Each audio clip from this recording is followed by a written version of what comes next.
ওকে। So আমরা এখন মূলত এক্সেলের একটা ফাইল ওপেন করা আছে, কিন্তু আপনারা যখন শুধু এক্সেল ওপেন করবেন তখন আপনাদের এরকম একটা উইন্ডো থাকবে যখন আপনারা ডিরেক্টলি এক্সেল আপনারা ওপেন করবেন। সো এই উইন্ডো থাকবে। এখন এইটা এক একজনের একটু এক এক রকম হতে পারে, ভিন্ন হতে পারে। যেমন আমার এখানে একটু ডার্ক থিমটা সিলেক্ট করা আছে, এই জন্য এটা একটু ডার্ক দেখাচ্ছে। সো আপনাদের ক্ষেত্রে হয়তো বা এটা ভিন্ন দেখাইতে পারে।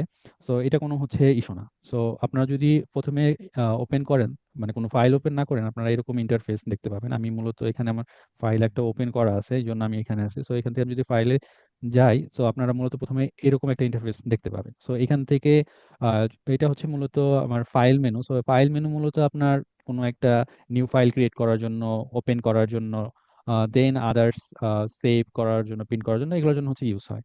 সো এইখানে থেকে মূলত আবার এইখানে দেখেন এই অংশটাতে আমাদের যে রিসেন্ট যে ফাইলগুলো আছে, যে ফাইলগুলোতে আমি কাজ করছি, সেই ফাইলগুলো হচ্ছে দেখাচ্ছে। এখানে কোনোটা আপনি যদি পিন করে রাখেন এটা দেখাবে, এবং এটা হচ্ছে যদি আপনার সাথে কেউ কোনো ফাইল শেয়ার করে থাকে এটা এখানে দেখাবে। সো এইখান থেকে আসলে জানার মূলত, যেমন আমি যদি এখন ব্ল্যাঙ্ক ওয়ার্কবুকে করি, তাহলে এখন নতুন একটা শিট ওপেন হবে। সো মানে ওয়ার্কবুকে যে ওপেন হলো এরকম আর কি। সো আপনাদের ক্ষেত্রে হয়তো বা এরকম আসবে। আর এটা আমি যদি এখানে নিউ ক্লিক করি, এই অপশনগুলো আসবে যে এখান থেকে আমাকে বিভিন্ন টেমপ্লেট চুজ করার সুযোগ দিবে।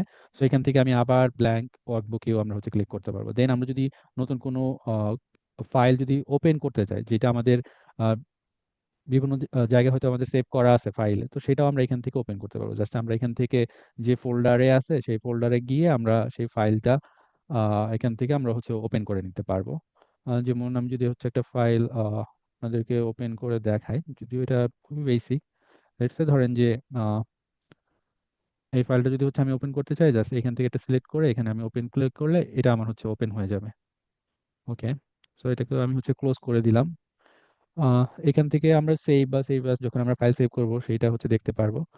আম, তো এখানে এইটাই আমি আসলে হচ্ছে ব্যাক করলাম। তো এই জিনিস এখানে আপনারা আরেকটু ভালোভাবে হচ্ছে দেখতে পারেন যে হচ্ছে কি কি অপশন আছে, একটু ঘাটাঘাটি করে দেখলেন। খুব একটা তেমন গুরুত্বপূর্ণ না, আমরা মূলত যে কাজগুলো করতে হবে ওগুলো আমরা আস্তে আস্তে দেখতে পারবো। দেন এইখানে আমরা আহ, যে এক্সেলটার আমরা যে ইটাতে আছি, তো আমরা আজকে মূলত দুইটা খুবই আজকে এবং কালকে আমরা একদম বেসিক বিষয়গুলো হচ্ছে শিখবো। দেন তারপরে আমরা ফর্মুলা বা এই বিষয়গুলোর দিকে আমরা হচ্ছে যাব। সো বেসিক বিষয়ে যদি শুরু করি, এইখানে আমরা এক্সেলে আমি যেটা দেখালাম যে হচ্ছে আপনার ওপেন করলে আপনার বা ওপেন কিভাবে হচ্ছে করবেন। দেন ভার্সন জিনিসটা নিয়ে হচ্ছে বললে যে আসলে এক্সেলের আপনার মাইক্রোসফট অফিস হয়, তারপরে অফিস 365 হয়, এবং এটার আপনার আহ, বিভিন্ন ইয়ারে ওরা বিভিন্ন ভার্সন হচ্ছে রিলিজ করে। সো যেমন ধরেন যে মাইক্রোসফট এখন আমি যেটা ইউজ করতেছি এটা হলো অফিস 365। আবার আপনি 24 রিলিজ হয়েছে কিনা আমি শিওর না। দেন তার আগে হচ্ছে লেটেস্ট ছিল অফিস 2019 ছিল। সো এটা আপনারা যে ভার্সন ইউজ করেন না কেন, আপনারা চেষ্টা করবেন যে যত লেটেস্ট করা যায় তত হচ্ছে ভালো। কারণ আপনার অনেক ফর্মুলা আছে যে যেটা আগের ভার্সনে নাই, আগের ভার্সনে অ্যাভেলেবল না। যেমন এখন আমাদের ওই এক্স লুকআপ বা ফিল্টার ফাংশন বা আদার্স অনেক ফাংশন, বা আপনার নতুন যে হচ্ছে টেক্সট ফাংশন গুলো আসছে, সো এগুলা আপনার আগের যে ভার্সন গুলা এগুলাতে আপনারা দেখতে পাবেন না। যেমন হচ্ছে আপনার টেক্সট স্প্লিট বা টেক্সট বিফোর, টেক্সট জয়েন, এগুলা হয়তো বা 2021 ভার্সনেও নাই, তার আগে গুলাতে তো হচ্ছে নাই। সো এগুলা দেখাইতে গেলে তখন আপনারা হয়তো ওইগুলা প্র্যাকটিস করতে পারবেন না। সো ওই ক্ষেত্রে চেষ্টা করবেন যে আপনাদের ভার্সনটা যেন হচ্ছে লেটেস্ট হয়। ওকে। দেন আমরা যে এক্সেলের একটা ফাইল যখন ওপেন করতেছি, তো পুরো উইন্ডো যদি আমি একটা ওভারভিউ আপনাদেরকে দেওয়ার চেষ্টা করি, তাহলে এইখানে যে এরিয়াটা, এই পুরো এরিয়াটাকে হচ্ছে আসলে বলে হচ্ছে রিবান এরিয়া, যে যেখানে আপনারা বিভিন্ন আইকন দেখতে পাচ্ছেন, বিভিন্ন মেনু দেখতে পাচ্ছেন। এটা হচ্ছে রিবান এরিয়া। রিবনে আমি একটু পরে আসতেছি আরো বিস্তারিত। দেন এই যে যে একটা বক্স দেখতে পাচ্ছেন, এইটাকে বলে হচ্ছে নেম বক্স। মানে এটা হচ্ছে, আমি ধরেন এখানে যে সেলটা, এটা দেখেন যে এইগুলো হচ্ছে কলাম, এদিকে হচ্ছে এটা রো। সো এইখানে আমি যে এটা রাখতেছি, এটা হচ্ছে দেখেন আমার এখানে একটু সিলেক্ট হয়ে গেছে এম কলাম, আর হচ্ছে রোটা হচ্ছে আমার 11। সো এইটার একটা নামটাই এখানে লেখা উঠছে যে M11, মানে আমি অ্যাক্টিভ করছি। সো এইখানে আমি যে সেলটা অ্যাক্টিভ করব সেইখানে এটা নামটা উঠবে। সো এটার নাম হচ্ছে নেম বক্স। আর এইটা হচ্ছে যে আমরা যে যখনই কোনো কিছু ইনপুট দিব কিংবা কোনো একটা ফর্মুলা লিখবো, তখন এক্স্যাক্টলি ওই জিনিসটা ওইখানে দেখতে পাবো। দেখেন আমি এখানে টাইপ করতেছি, সো এটা ওইখানে দেখা যাচ্ছে। সো এটার নাম হচ্ছে আমার ফর্মুলা বার। দেন এইগুলো আপনারা একটু আগেই বললাম যে এগুলো হচ্ছে কলাম, এক একটা হচ্ছে কলাম। দেন এই পাশে যেটা আছে এটা হচ্ছে আমাদের রো, এগুলো যে আমরা নাম্বার দেখতে পাচ্ছি। আমার মনে হয় স্ক্রিনটা একটু জুম করলে আপনাদের জন্য একটু সুবিধা হবে। ওকে। দেন হচ্ছে আহ, এখানে যে এরিয়াগুলো যেটা দেখতে পাচ্ছেন যে হোয়াইট এবং হচ্ছে এখানে যে আমার বর্ডার গুলো আছে, সো এইগুলার এক একটাকে বলে হচ্ছে সেল। সো আমরা মূলত আমাদের যত কাজ আছে আমরা এই সেলের মধ্যেই করি। সো এই সেলের মধ্যেই আমরা বিভিন্ন ডেটা ইনপুট দিতে পারি, দেন হচ্ছে আমরা এখানে ফর্মুলা লিখতে পারি। তো ওভারঅল আমরা এগুলা দেখবো, এটা সমস্যা নাই। আর এখানে দেখেন যে এখানে হচ্ছে এক একটা শীট, আমরা এগুলাকে এক একটা শীট বলি। সো এগুলো আমরা কিভাবে আরো নতুন শীট নিতে পারি বা ই করতে পারি, এগুলো আমরা হচ্ছে পরে দেখবো, সমস্যা নাই।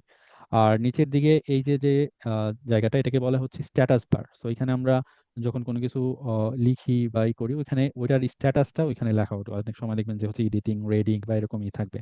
আর এইখানে এটা হচ্ছে একটা স্ক্রল বার। তো এটা হচ্ছে আপনার এইভাবে যদি আমরা এদিকে মুভ করতে চাই, তো এই স্ক্রল বারটা আমরা এইভাবে ইউজ করতে পারি। ওকে। সো এটা হচ্ছে হরিজন্টাল স্ক্রল বার, আর এদিকে আছে আমার ভার্টিক্যাল স্ক্রল বার। সো এটা যদি আমরা এদিকে নিচে যেতে চাই, তাহলে এই স্ক্রল বারটা আমরা ইউজ করব।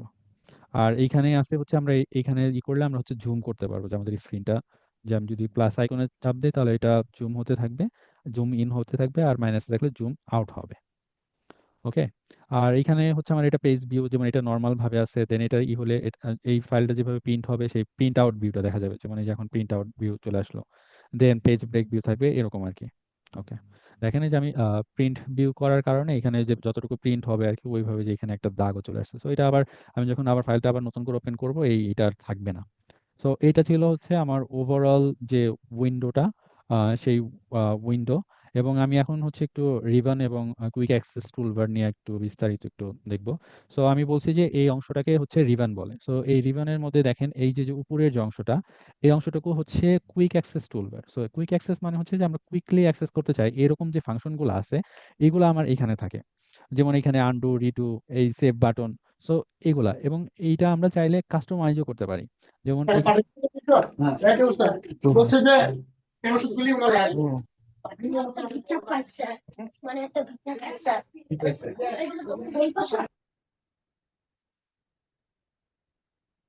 তো এইখান থেকে আমরা চাইলে কুইক অ্যাক্সেস টুলবার থেকে আমরা এখান এখানে যেটা করতে পারবো যে বিভিন্ন যেমন এখানে যদি আমি ওপেনটা অ্যাড করতে চাই, এখানে আমি ওপেন অ্যাড করলে দেখেন এখানে ওপেনের ইটা অ্যাড হয়ে গেছে।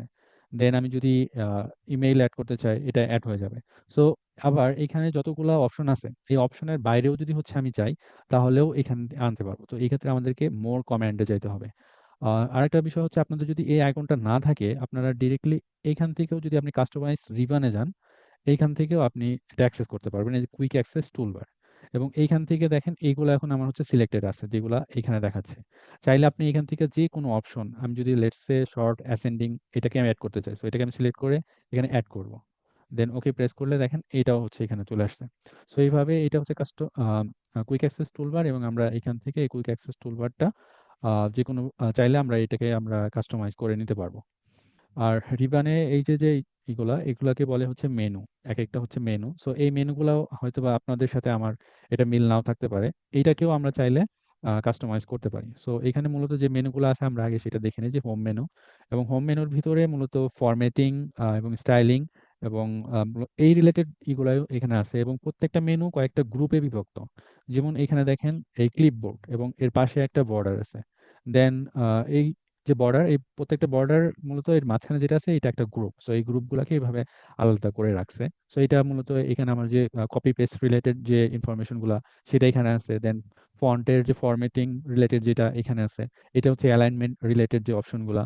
আর এখানে হচ্ছে নাম্বার রিলেটেড। সো এগুলা আমি এখন একেবারে বিস্তারিত যাব না। এগুলো আমরা কাজ করতে করতে মোটামুটি আমাদের সবগুলাই এগুলা হয়ে যাবে, কভার হয়ে যাবে। সো এগুলো আপনারা প্রত্যেকটা দেখবেন যে আসলে কি কি আছে এইখানে প্রত্যেকটা মেনুতে। এবং এই মেনুগুলো আমি বলছি যে কাস্টমাইজ করা যায়। সো আমি যদি আবার কাস্টমাইজ রিবানে যাই, দেখেন এইখানে এইখানে দেখেন এই যে এই পাশে যে বিষয়গুলো মেইন ট্যাব যেগুলো সিলেক্ট করা আছে, এগুলো এখানে মেনু হিসেবে দেখাচ্ছে। যেমন ধরেন এখানে ডেভেলপার ট্যাবটা এখানে সিলেক্ট করা নাই, সো এখানে দেখাচ্ছে না। বাট আমি যদি এখান থেকে এটা চেক করে ওকে করে দেই, দেন এখানে দেখেন যে এখন আমার ডেভেলপার ট্যাবটাও এই যে এখানে চলে আসছে। সো এইভাবে আপনারা এটা কাস্টমাইজ করতে পারেন এবং এটাকে আরো ফার্দার কাস্টমাইজ করা যায়।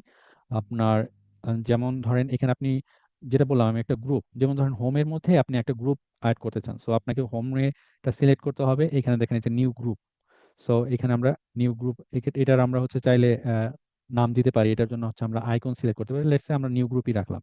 সো এই নিউ গ্রুপে যদি ধরেন এখন আমরা কোনো একটা আহ, আমরা গ্রুপের মধ্যে কোনো একটা আমরা কাজ করতে পারবো, এরকম কিছু একটা অ্যাড করতে, let's say format sell. So এটা আমরা সিলেক্ট করে এখানে অ্যাড করব, এইটা হয়ে যাবে। আমরা ওকে প্রেস করি। এখন যদি আমি হোমে যাই, দেখেন একদম এই পাশে একটা নিউ গ্রুপ যেটা, এবং আমরা যে ফাংশনটা অ্যাড করছি সেটা দেখাচ্ছে ফরম্যাট সেলটা।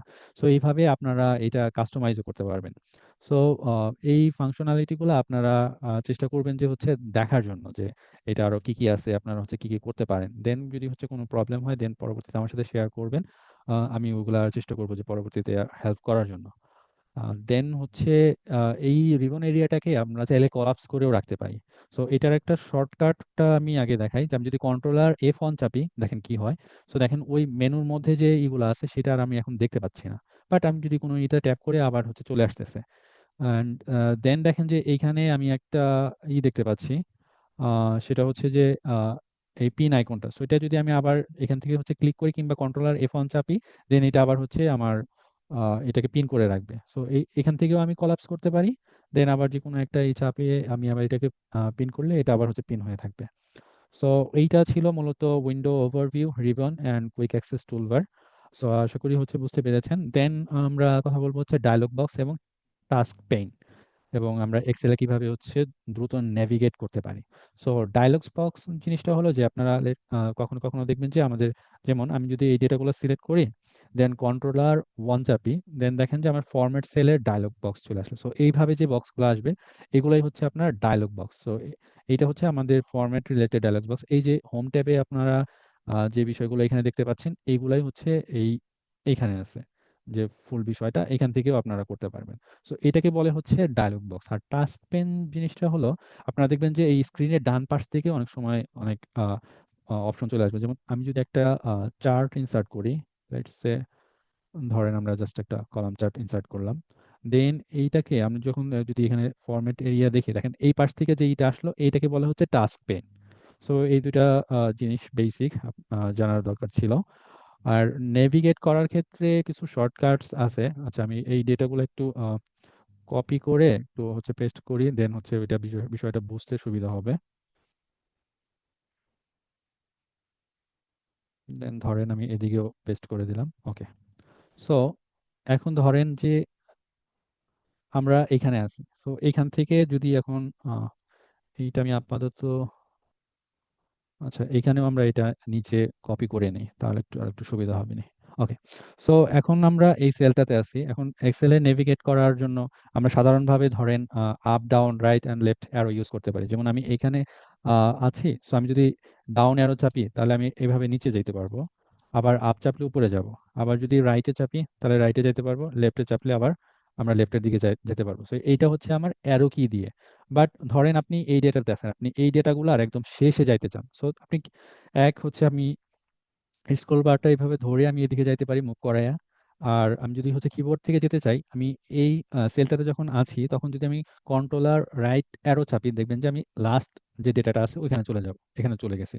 আবার সেম ভাবে যদি আমি ডাউনে চাপি একদম শেষের ডেটাতে আমি চলে যেতে পারবো। আবার যদি হচ্ছে লেফটে চাপি তাহলে প্রথম যে কলামটা সেটার আমরা একদম শেষের ডেটাতে যাব। আবার যদি আপে চাপি আমরা এটা হচ্ছে একদম উপরের যে ডেটা, যে আমরা যেখানে ছিলাম সেইখানে যাব। এখন এইভাবে হচ্ছে আমরা দ্রুত মুভ করতে পারি। আবার আপনার যদি হচ্ছে চান যে আমি এই ডেটাটা হচ্ছে সিলেক্ট করব, তাহলে আমার কন্ট্রোলের পরে আমরা শিফট চাপতে হবে। কন্ট্রোল শিফট রাইট অ্যারো চাপলে দেখেন আমার এই ডাটাটা সিলেক্ট হচ্ছে। এখন যদি আমি ডাউন অ্যারো চাপি তাহলে আমার পুরো ডেটাটা হচ্ছে সিলেক্ট হয়ে যাবে। বাট আবার যদি আমি হচ্ছে লেফট অ্যারো চাপি তাহলে দেখা যাবে যে আমার শুধুমাত্র বাম পাশের কলামটা সিলেক্ট হবে। সো এই সিলেকশনটাও আপনার হেল্প করবে, বিশেষ করে যখন আপনি ফর্মুলার লেখার সময় যখন আমরা রেফারেন্স লিখবো তখন এইটা হেল্প করবে। সো এইগুলো আর বেসিক শর্টকাট, এই শর্টকাটগুলো আপনারা চেষ্টা করবেন আরো বিভিন্ন জায়গা থেকে শেখার জন্য। বিভিন্ন আহ, আহ, ইউটিউব ভিডিও হতে পারে, বিভিন্ন ব্লগ পোস্ট হতে পারে। সো ওই জায়গা থেকে আপনারা এটার শর্টকাটগুলো হচ্ছে শেখার চেষ্টা করবেন। তো এটা আপনাদেরকে হেল্প করবে। আর দেন হচ্ছে যেটা অল্টার শর্টকাট। সো অল্টার শর্টকাটটা হলো যে এক্সেলের প্রত্যেকটা ফাংশনের যে এখানে যা আছে এই সবগুলারই এক একটা শর্টকাট আছে। সো আমি যদি অল্ট চাপি দেখেন কি হয়। দেখেন অল্ট চাপার ফলে প্রত্যেকটা ফাংশনের দেখেন এক একটা, কোনোটায় নাম্বার আসছে, কোনোটায় এবিসিডি এগুলো দিয়ে আসছে। সো দেন আমি অল্টা চাপলাম, এখানে দেখেন আমি যদি হোমের কোনো ফাংশনকে অ্যাক্সেস করতে চাই, দেন আমাকে যদিও হোম এখন অ্যাক্টিভ আছে, দেন আমাকে এইচ চাপতে হবে। ওকে, এই চাপার পরে দেখেন অন্যান্য ফাংশনগুলোরও চলে আসছে। এখন ধরেন আমি হচ্ছে যে সেলটা আমার এখানে সিলেক্ট করা আছে, সো আমি এই যে ফিল কালারটা এটা এখানে দিতে চাই, তাহলে হচ্ছে এখানে জাস্ট আমি এইচ চাপলাম। দেন যদি হচ্ছে এখানে নো ফিল বা এই আসতেছে, ওকে, এটা আমাদের জন্য এটা উপযুক্ত না, দেন রেদার হচ্ছে আমরা একটা ডেটা, লেটস ধরেন যে আমি এটাকে বর্ডার দিব। সো আমি এটা অল্টা শর্টকাট দিয়ে হচ্ছে কিভাবে করব, অল্ট, দেন হচ্ছে হোমে, আমার বর্ডারটা হোমে আছে, দেন হচ্ছে এইচ, দেন বর্ডার, দেন বর্ডারের জন্য দেখেন হচ্ছে বি আসছে। এখন যদি এখানে সবগুলোর জন্য আসছে, অল বর্ডারের জন্য এ আসছে, সো দেখেন এইটা সেলটা একটা বর্ডার পেয়ে গেছে। তো এই জিনিসটা হচ্ছে এটা। সো এটা এখন মনে হতে পারে যে এইভাবে আসলে কেন করব, অল্ট চেপে চেপে এইভাবে যাব, আমি তো লেটস এটাতে আমার বর্ডার দিতে হবে, এখানে আমি সহজে এটা হচ্ছে আমি বর্ডার দিতে পারি। হ্যাঁ, এটা ঠিক আছে, বাট যে কাজগুলো আপনার সব সময় করতে হয় বা দেখবেন যে রিপিটেডলি করতে হয়, এই কাজগুলোর জন্য আপনার এইটা হচ্ছে আসলে মুখস্থ রাখাটা আপনার আহ, অনেক দ্রুত আপনি কাজ করতে পারবেন। যেমন আমি এটা বর্ডারে দিলেই যেমন অনেক কিছু আছে যে আস্তে আস্তে আমার মুখস্থ হয়ে যাবে, যেমন এটা বর্ডার দিতে চাইলে অল্ট এইচ বিয়ে দেখেন এটা কত দ্রুত হচ্ছে আমি হচ্ছে এটা হচ্ছে দিয়ে ফেললাম। সো বর্ডারটা দিয়ে ফেললাম, এটাই আর কি। তো এইভাবে আপনারা যে কোনো আপনার যে কাজটা বেশি করতে হয় ওইভাবে আপনারা যে কোনো ফাংশনের জন্যই আপনারা এখান থেকে যে কোনো শর্টকাট আপনারা অল্ট শর্টকাট ইউজ করতে পারবেন। সো এটাই হচ্ছে অল্ট শর্টকাট। আর যে কোনো কলাম বা রো ডিলিট বা ই করার জন্য, যেমন আমি যদি এই কলামটা ডিলিট করতে চাই, তাহলে আমি মাউসের কার্সরটা এইখানে যখন হচ্ছে রাখবো, দেখেন এটা একটা অ্যারো ডাউনের মতো হয়ে যাচ্ছে, দেন আমি লেফট বাটন ক্লিক করলে এটা সিলেক্ট হয়ে যাবে। দেন আমি আবার যখন রাইট বাটন ক্লিক করবো, দেখেন এখান থেকে যদি আমি হচ্ছে ডিলিট চাপি তাহলে এটা ডিলিট হয়ে যাবে। বাট ধরেন আমি মাল্টিপল কলাম ডিলিট করতে চাই, তাহলে আমি যখন এই যে অ্যারো চিহ্নটা আসলো, দেন তখন আমি লেফট বাটন চেপে মাউসের যখন আমি ড্র্যাগ করব, ধরেন আমার এইখানে এই 5টা কলাম, সো দেন আবার রাইট ক্লিক করে ডিলিট, সো এই 5টাই হচ্ছে আমার ডিলিট হয়ে গেল। সো আবার ধরেন যে আমি এইটার পি কলামের পূর্বে আমি একটা, দেখা গেল যে আমার এখানে আরেকটা কলাম দরকার, সো আমি ইনসার্ট কিভাবে করব। সো সেম, এখানে আমি রাইট ক্লিক করব, দেন ইনসার্ট, দেখেন একটা কলাম চলে আসছে। বাট ধরেন যে আমার মাল্টিপল কলাম বা দুইটা, সো এইটার টেকনিকটা হলো ধরেন আপনার 3টা কলাম দরকার, তাহলে আপনি এখান থেকে 3টা আপনি কলাম সিলেক্ট করবেন, দেন রাইট ক্লিক, দেন ইনসার্ট, দেখেন আপনার নতুন 3টা কলাম চলে আসছে। সো সেম গোজ টু আপনার রো। সো আপনি যে কোনো রো এভাবে রাখলে আপনার অ্যারোই হয়ে যাবে, রাইট ক্লিক, দেন ডিলিট, সো এটা ডিলিট হয়ে গেল। দেন আপনি যদি মাল্টিপল চান, মাল্টিপল সিলেক্ট করেন, দেন হচ্ছে ডিলিট করেন, দেন ইনসার্ট করতে চান, ওকে, রাইট ক্লিক, ইনসার্ট একটা, ধরেন আপনি দুইটা করতে চান, তো দুইটা সিলেক্ট করার পরে এবং ইনসার্ট। এবং একটা জিনিস খেয়াল করেন আপনি, আমি ধরেন 43 এবং 44 এখানে আছি, তো আমি এখান থেকে যখন ইনসার্ট করব, এই রোটা যেটা আমি 43 এটার উপরে দুইটা ইনসার্ট হবে, সো এটা সবসময় হচ্ছে খেয়াল রাখবেন উপরে হচ্ছে। আবার এখানে যখন আমি করতেছি যে এটার সবসময় বাম পাশে রোটা ইনসার্ট হবে, যে আমি এখানেই করতেছি, সো এটা এই পাশে হবে না, এই পাশে হবে। সো এইভাবে আমরা অ্যাড করতে পারবো, ডিলিট করতে পারবো রো এবং হচ্ছে কলাম। আর আরেকটা বিষয় সেটা হচ্ছে যে অ্যাক্টিভ সেল। অ্যাক্টিভ সেল হচ্ছে যখন আমরা কোনো একটা সেলে ক্লিক করতেছি, মানে আমি যদি এই সেলে কোনো ডেটা দিতে চাই, এই সেলটাকে আমাকে অ্যাক্টিভ করতে হবে। সো সেটা আমরা কিভাবে করবো, যে ওই সেলে আমার মাউসের কার্সার, আমার যখন লেফট বাটন ক্লিক করলে ওটা অ্যাক্টিভ হয়ে যাবে। সো আমি দেন তারপরে আমি কোনো কিছু টাইপ করতে পারবো, এটাই। এখন যদি আমি করি, এই সেলটা এখন আমার অ্যাক্টিভ আছে, এই সেলে আমার হচ্ছে ডেটাটা ইনপুট হচ্ছে। সো এটাই হচ্ছে অ্যাক্টিভ সেল। এবং এই যে আর সেল নোমেনক্লাচার জিনিসটা হলো যে আমি সেলের নামটা, বা আমি এটাকে বলতে পারি রেফারেন্স এক্সেলের ভাষায়।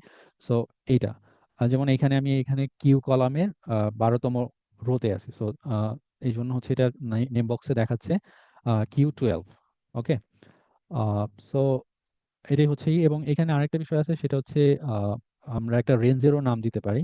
আহ, এটাকে বলা হচ্ছে name range. So name range নিয়ে আমরা একটু পরে আরো কোনো একটা ভিডিওতে হয়তো বা আমরা একটু বিস্তারিত কথা বলতে হবে, তো ওইটা আপাতত আমি স্কিপ করতেছি।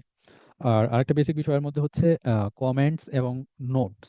সো কমেন্টস হলো যে আপনি ধরেন এইখানে আপনি একটা ডেটা লিখছেন, লেটসে ধরেন এটা একটা নাম সাব্বির, ওকে, ধরেন যে সে একটা পরীক্ষা দিছে, সো সে ধরেন যে হচ্ছে 30 পাইছে।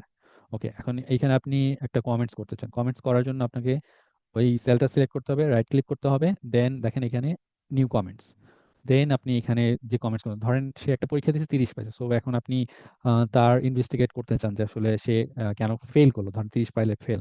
সো এখানে আমরা যে কোনো একটা কমেন্টস করতে পারি, যে হোয়াই, জাস্ট হোয়াই। ওকে, দেন আমি এটা যখন ওকে প্রেস করুন, দেখেন এইখানে এখন একটা আমার পার্পল একটা আসছে, এবং এটা এই সেলের উপর যখন আমি হোভার করতেছি তখন এই কমেন্টসটা দেখাচ্ছে। এটা হচ্ছে কমেন্টস। আর একটা জিনিস হচ্ছে যে আপনার নোট, লাইক ধরেন আরেকটা সেল, ধরেন এ হচ্ছে 80 পাইছে। ওকে, সো এটা হচ্ছে আমরা রাইট ক্লিক করে এই কমেন্টসের নিচে আছে হচ্ছে নোটস। এই নোটসেও এখানে আমরা যে কোনো কিছু একটা লিখতে পারবো। ওকে, দেন তাহলে এই দুইটা জিনিসের মধ্যে তাহলে আসলে পার্থক্যটা কি দেখেন, এটাও হোভার করলে এখানে নোটটা এটা দেখাচ্ছে, এটাও দেখাচ্ছে। সো এই দুইটা জিনিসের মধ্যে একটা বড় পার্থক্য হলো যে আপনি যখন কমেন্টস করবেন এই জায়গায়, ধরেন যে আমরা কোলাবোরেট করে কাজ করতেছি, এই সেলে যখন সে কোনো কমেন্টস করবে এটাও এখানে দেখাবে এখানে। আর এটা জাস্ট হচ্ছে নোট রাখলাম আমি এখানে, এটা যে কেউ দেখতে পারবে, কিন্তু এটা এই জায়গায় আর সে যদি কোনো একটা কমেন্টস করে এটা ওই শেয়ার ফাইলে, সো সেটা এখানে দেখাবে না। অর্থাৎ যখন আমার কোলাবোরেট করার দরকার হবে তখন আমরা এখানে কমেন্টস করতে পারি, আর এছাড়া আমরা জাস্ট নোট লিখতে পারি। ওকে, সো একটু পজ। ওকে, সো এই টপিকসটা মূলত ফরম্যাটিং এবং ফরম্যাটেড রিলেটেডই, এই বিষয়টাতেই। সো ফার্স্ট আমরা দ্রুত দেখবো যে আসলে ডেটা টাইপটা বা এক্সেলে মূলত কয় ধরনের আসলে ডেটা টাইপ আছে। মূলত আসলে ডেটা আমাদের হচ্ছে তিন ধরনেরই হচ্ছে ডেটা থাকে। সো যেমন এখানে আমরা দেখতে পাচ্ছি যে আমি এক্সেল, এটা হচ্ছে একটা টেক্সট, সো টেক্সট ডেটা টাইপকে আমাকে টেক্সট বা হচ্ছে স্ট্রিং বা মূলত স্ট্রিং বা টেক্সটই বলে। দেন হচ্ছে এখানে আমি একটা নাম্বার 10 ইনপুট করছি, সো এটাকে নিউমেরিক্যাল যেহেতু নাম্বার, সো এটা নিউমেরিক্যাল টাইপ ডেটা। আর এটা একটা ডেট, সো এটা হচ্ছে ডেট টাইপ হচ্ছে ডেটা। সো এই ডেটা টাইপটা এতটুকুই। মূলত আমাদের এই তিন ধরনের থেকে আরো বেশ কিছু আছে যে যেগুলো আপনারা আরো অন্যান্য প্রোগ্রাম শিখতে ওইগুলো আপনারা শিখতে পারবেন। দেন আমার মনে হয় যে এটা মোটামুটি সবাই জানেন, বাট তারপর আমি হচ্ছে জাস্ট একটু দ্রুত ডেমনস্ট্রেট করবো যে আমরা কিভাবে ডেটা ইন্টার করতে পারি, এডিট ডিলেট এবং রিপ্লেস করতে পারি। সো আমি যদি এখানেই জাস্ট দেখাই যে আমার ডেটা ইনপুট করার জন্য আমি আগেই বলছি যে আমাদেরকে সেল, যে সেলে আমরা করতে চাই সেই সেলটাকে আমাদের অ্যাক্টিভ করতে হবে। সো আমি এখানে L6 আছে, সো দেন তারপর আমি যেটা টাইপ করব সেইটা আমার ইনপুট হয়ে যাবে। ওকে, এটা হচ্ছে ইনপুট। দেন হচ্ছে ইডিট। সো ইডিট, ধরেন যে আপনি এই ডেটাটা মুছতে চান, জাস্ট আপনি ব্যাক স্পেস চাপলে আপনার পুরো ডেটাটা মুছে যাবে, আবার আপনি ডিলিট চাপলে হচ্ছে মুছে যাবে। দেন আপনি একটা কিছু লিখছেন, তো আপনি মনে করতেছেন যে মাঝখানের এসটা আমার চেঞ্জ করতে হবে, দেন আপনি ডাবল ক্লিক করেন, এই দেখেন যে এজটা ক্লিক হয়েছে। আমি যদি এখানে যাই জাস্ট, তখন আপনি যে জায়গায় মাউসের কার্সর রেখে ক্লিক করবেন ওইখান থেকে আপনি করে আবার আপনি হচ্ছে টাইপ করতে পারবেন। সো এটা আপনি এডিট করতে পারবেন এইভাবে। আর ফরম্যাটিং এর ক্ষেত্রে এইখানে যে হোমের যে বিষয়গুলো আছে এই পুরোটাই আসলে হচ্ছে ফরম্যাটিং। আমি খুব দ্রুত যাব যেহেতু আপনারা মোটামুটি সবাই বেসিক জিনিসটা হচ্ছে জানেন, জাস্ট দ্রুত যাচ্ছি। সো এই যে ডেটাটা এখানে আমরা যদি এখানে ফন্টের দিকে যাই, দেখেন এখানে ফন্ট, সো এটাকে যদি আমরা দেখি এটা হচ্ছে আমার ফন্ট। সো এখান থেকে আমরা যে ফন্টটা সিলেক্ট করব, দেখেন এই যে সেলটা সিলেক্ট ছিল ওটা চেঞ্জ হচ্ছে যে ফন্ট অনুযায়ী। সো আমরা যে ফন্টটা সিলেক্ট করে দেবো সেই ফন্টটাই এখানে হবে। দেন এখান থেকে আমরা ফন্টের সাইজ আমরা সিলেক্ট করতে পারবো, দেখেন এটা হচ্ছে বেড়ে যাচ্ছে। আবার আমরা এটা কেউ দেখেন এই যে এখানে আমার আসছে যে ইনক্রিজ ফন্ট সাইজ, তো এখানে ক্লিক করে আমরা বাড়াইতে পারবো, এখানে ক্লিক করলে আমাদের কমবে। দেন এই ফন্টটাকে যদি আমরা হচ্ছে বোল্ড করতে চাই তাহলে এখানে ক্লিক করলে এটা বোল্ড হয়ে যাবে, দেখেন একটু বোল্ড হয়ে গেল। এখানে ক্লিক করলে ইটালিক মানে একটু বাঁকা হয়ে যাবে, এটা আন্ডারলাইন হবে। এখানে আরো ফাংশন আছে যে ডাবল আন্ডারলাইন, সো দেখেন এটা ডাবল আন্ডারলাইন হয়ে গেছে। এটা হচ্ছে ফিল কালার, মানে এটা সেলের কালারটা কি হবে, আমি এখান থেকে যে কালারটা সিলেক্ট করে দেবো, এই এই সেলটা অ্যাক্টিভ আছে এই জন্য এটা দেখাচ্ছে। ওকে, সো এখান থেকে আমি ই করে দিই, এই সেলটা আমার ই হয়ে গেল, এই কালার হয়ে গেল। দেন এটা হচ্ছে আমার ফন্ট কালার। সো এই ফন্ট কালারটা যদি আমি এখন হোয়াইট করে দিই, দেন এখান থেকে আমার, ওকে এটা সিলেক্ট করা, এটা আমার হচ্ছে হোয়াইট হয়ে গেল। সো এটা হচ্ছে আমার ফন্টের ক্ষেত্রে। আর এটা হচ্ছে অ্যালাইনমেন্ট। সো অ্যালাইনমেন্টটা এই এটা হচ্ছে যে আপনার কোন একটা লেখা আপনি যদি এটা টপ মানে সেলের উপরে আপনার অ্যালাইনড হবে, সেটার জন্য হচ্ছে আপনার, আমি এখান থেকে যদি হচ্ছে দেখাই, দেখেন এটা যদি আমি টপ, ওকে এই সেলটা এখন আমার একটা, এখানে যদি আমি হচ্ছে দেখাই, দেখেন এটা আমি যখন ক্লিক করলাম এটা হচ্ছে উপরে চলে গেল, এখানে দিলে আমার মাঝখানে চলে আসছে, এখানে দিলে আপনার হচ্ছে কি হবে নিচে চলে যাবে বটম। সো এটা হচ্ছে আমার লেফটে, একদম লেফটে থেকে, যদি এটা লেফটে আছে এটা দিলে আপনার হচ্ছে মিডলে অ্যালাইন হবে, এটা দিলে আপনার রাইট অ্যালাইন হবে। ওকে, দেন এটা হচ্ছে ওরিয়েন্টেশন, যেটা হচ্ছে আমরা অ্যাক্রস লিখতে পারি, যে বিভিন্ন সময় আমাদেরকে ক্রস করে বিভিন্ন সেলের মধ্যে হচ্ছে লিখতে হয়, নিচের থেকে উপরে, উপর থেকে নিচে। সো এগুলো আপনারা একটু দেখে নিন, এটা খুবই সহজ বিষয়। দেন হচ্ছে আপনার ইন্ডেন্টেশন। সো ইন্ডেন্টেশনটা অনেকটা যে আপনারা ট্যাব যেভাবে কাজ করে ওইভাবেই, যে আপনারা এটা হচ্ছে কমাইতে পারেন বাড়াইতে পারেন প্যারাগ্রাফে। আর র্যাপ টেক্সটটা এটা অনেক সময় আমাদের কাজে লাগে, আমি যদি এটা হচ্ছে বোঝানোর চেষ্টা করি, ধরেন এই সেলে আপনি একটা লেখা লিখছেন বাট এটা আপনার অন্য সেলেও চলে গেছে, বাট আপনি এই সেলাই দেখাইতে চান। সো সেই ক্ষেত্রে আপনি যদি এটা আপনি র্যাপ টেক্সট করে রাখেন, সো দেখেন র্যাপ মানে হচ্ছে যে আমরা যে র্যাপিং পেপার ইউজ করি ওরকম, যেটাতে একদম ঢেকে ফেলা। সো এটা এরকম ভাবে আপনার র্যাপ টেক্সটটা কাজ করে, এটা অনেক সময় কাজে লাগে। আর মার্জ এন্ড সেন্টার, লাইক এটা আপনি ঠিক আছে যে আপনি এই লেখাটা এটা যখন আমি র্যাপ করতেছি দেখেন এটার ওয়েটটা চেঞ্জ হয়ে যাচ্ছে।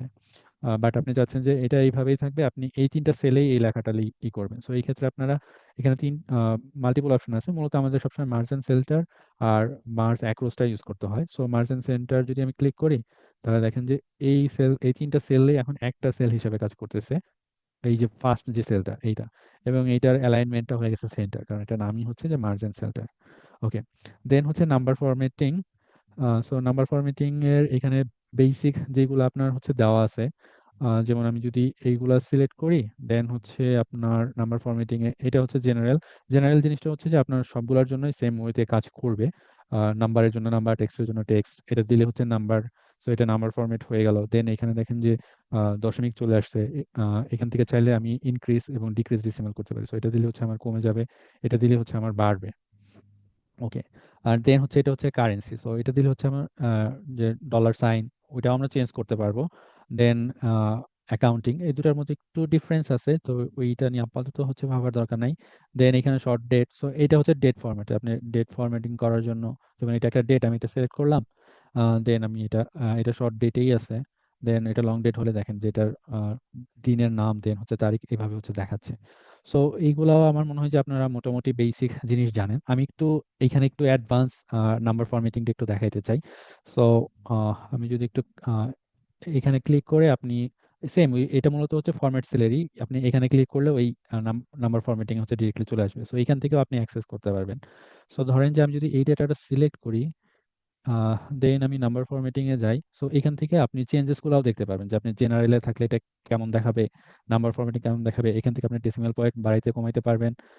দেন হাজারের জন্য আপনি যে থাউজেন্ড সেপারেটর ইউজ করতে পারবেন। এইটা হচ্ছে আপনার নেগেটিভ নাম্বারটাকে আপনি কিভাবে দেখাইতে চান। লেটস সে আপনি যদি নেগেটিভ নাম্বারকে শুধু রেডে দেখাইতে চান, এটা যদি আপনি রেড ক্লিক করেন এবং একটা নাম্বারকে যদি আমি নেগেটিভ করে দেই, দেখেন কি হয়। নেগেটিভ করে দেওয়ার ফলে যেটা হলো, দেখেন এটা রেড হয়ে গেছে। ঠিক আছে। সো এইভাবে আমরা চেঞ্জ করতে পারবো। দেন কারেন্সি সেম, এখান থেকে আমরা ডিসিমেল পয়েন্ট, দেন এখান থেকে আমরা হচ্ছে সিম্বল, এগুলো আমরা হচ্ছে চেঞ্জ করতে পারবো, এবং সেম নেগেটিভ নাম্বারটা কিভাবে দেখাবো। সো এইভাবে আপনারা এগুলো সবগুলো দেখবেন। বাট আমি একটু অ্যাডভান্স দেখাইতে চাই যে আপনার হচ্ছে কাস্টম নাম্বার ফরম্যাটিং। সো এখানে দেখেন, এখানে আমি একটা মূলত একটা ছবি আমি আপনার হচ্ছে করে রাখছি। তো এখানে মূলত একটা নাম্বার ফরম্যাটিং আপনি যখন দেন, তখন হচ্ছে একটা নাম্বার ফরম্যাটিং এর মূলত চারটা অংশ থাকে। এটা হচ্ছে ফার্স্ট পার্টটা, দেখেন সেমিকোলন দিয়ে আলাদা করা, তার আগে যে ফার্স্ট পার্টটা, এটা হচ্ছে পজিটিভ নাম্বারের জন্য, পরের অংশটা হচ্ছে নেগেটিভ নাম্বারের জন্য, দেন তারপর এটা হচ্ছে জিরো, এবং তারপর এটা হচ্ছে টেক্সটের জন্য। সো এখন ধরেন যে সাধারণভাবে যেটা হয়, যে আমি যদি এটাকে ক্লিক করে এইখানে জাস্ট কাস্টমে গিয়ে আমি যদি এখানে টাইপ করি, সে ধরেন জেনারেল, জেনারেল। সো দেন যেটা হবে ওইটা দেখেন, যে আপনি এই যে দেখতে পাবেন যে এটার সিম্পলটা দেখাচ্ছে।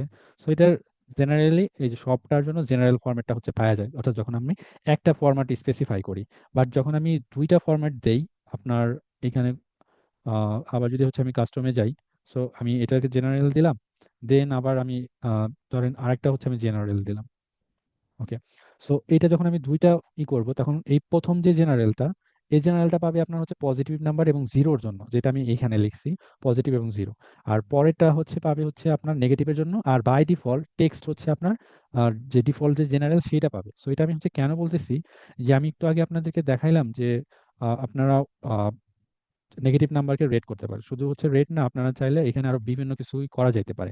যেমন আমি যদি লেটস সে জিরো দশমিক হচ্ছে জিরো, দেন হচ্ছে আমি একটা কমা দিই, খেয়াল করেন এখানে কি হয়েছে, 25.6 হয়ে গেছে। তার মানে এটা কিন্তু হাজারে হয়ে গেছে। সো এইটাকে জাস্ট আমি যদি এইভাবে লিখি, যে আপনার লেটস সে এটা আমি কে লিখলাম। সো দেখেন এই সবগুলা, দেখেন এখন আমার একটা ফরম্যাটিং হয়ে গেল, যে আমি এতকে এইভাবে দেখাচ্ছি। ইভেন চাইলে আমি এটাকে মিলিয়ন বা এইভাবে আমরা হচ্ছে এখান থেকে চেঞ্জ করতে পারবো। অ্যান্ড এটা হচ্ছে -25 হয়েছে। সো দেন ওইটাকে আমরা যদি মাইনাসটাকে আমরা একটা আলাদা ফরম্যাটিং দিতে চাই, লেটস সে আমাদেরকে ওপেন থার্ড ব্র্যাকেট যেটা আর কি, ধরেন আমরা ওটাকে রেড দিতে চাই। ওকে, রেড, দেন হচ্ছে 0.0, সরি, 0.0 পয়েন্ট হবে, and again আমরা এটাকে দিতে চাই হচ্ছে কে। ওকে, লেটস সি, দেখেন এটা হচ্ছে রেড কালার হয়ে গেছে, যে এইটা দ্বারা আমরা হচ্ছে বুঝতেছি যে ঠিক আছে এটা হচ্ছে 25K, কিন্তু বাট এটা হচ্ছে মাইনাস। সো এইভাবে আপনারা কাস্টম নাম্বারে অনেক কিছুই আসলে করে ফেলা সম্ভব। তো আপনাদেরকে বলবো যে হচ্ছে কাস্টম নাম্বারটা নিয়ে আরেকটু ঘাটাঘাটি করতে। আরেকটা জাস্ট আমি আরেকটা ট্রিক্স দেখাই আপনাদেরকে। লেটসে ধরেন যে এখানে কোনো টেক্সট নাই, নাম্বার নাই, কোনো একটা টেক্সট আছে। লেটসে ধরেন আমার নামই আছে, বাট আপনারা কাস্টম নাম্বার দিয়ে এই নামটা আপনারা হাইড করে ফেলতে পারবেন। লেটসে আমি এটা যদি হচ্ছে সিলেক্ট করি, দেন এখান থেকে তাহলে আমাকে নাম্বারের জন্য, এটার জন্য যে ট্রিক্সটা সেটা হলো ধরেন যে আপনার সবগুলা, আমি ফার্স্ট পার্টটা বলছিলাম যে এটা হচ্ছে পজিটিভ নাম্বার এবং জিরোর জন্য, সো আমি এটাকে জেনারেল রাখলাম। নেগেটিভের জন্য লেটস সে ধরেন আমি এটাকে রেড করে রাখি। সো থার্ড ব্র্যাকেট রেড, ওকে, দেন হচ্ছে আমি জেনারেল, ওকে, এটা হলো। এখন থার্ডটা হচ্ছে জিরো, সো এটাকে আমি জাস্ট তাহলে জিরো, যেহেতু জাস্ট আমি জিরোই দিই। এখন এইখানে আমি যেটা করব, ফোর্থটা আমি হচ্ছে দিব না, মানে এটাকে আমি কোনো কিছু ডিক্লেয়ার করতেছি না, যেটা যে থার্ড ফরম্যাটটা আমি যদি না দেই, তখন এই টেক্সটটা আপনার হচ্ছে ওকে, ভ্যানিশ হচ্ছে না, বাট এটা ভ্যানিশ হওয়ার কথা জিরো, ওকে। ইফ এখন হয়তো বা হবে, দেখেন এই যে এখন আমার যে নামটা ছিল এখানে কিন্তু দেখাচ্ছে ভ্যালুটা আছে, বাট এইখানে এটা দেখাচ্ছে না। সো এই নাম্বার ফরম্যাটিং দিয়ে এইভাবে আমরা আমাদের বিভিন্ন একটু কাজগুলো আমরা এইভাবে করতে পারি। এটা আরো অ্যাডভান্স ইউজেস আছে, সো আপনারা চেষ্টা করবেন যে হচ্ছে এটা দেখার জন্য। আর এরপরে যে বিষয়গুলো আছে এটা আসলে আপাতত আমি দেখাতে পারতেছি না, আমার আবার 10টার দিকে একটা আবার মিটিং আছে, সো ওইটাতে হচ্ছে জয়েন করতে হবে। আর আমি আপাতত রেকর্ডিংটা পজ করে নিই একটু।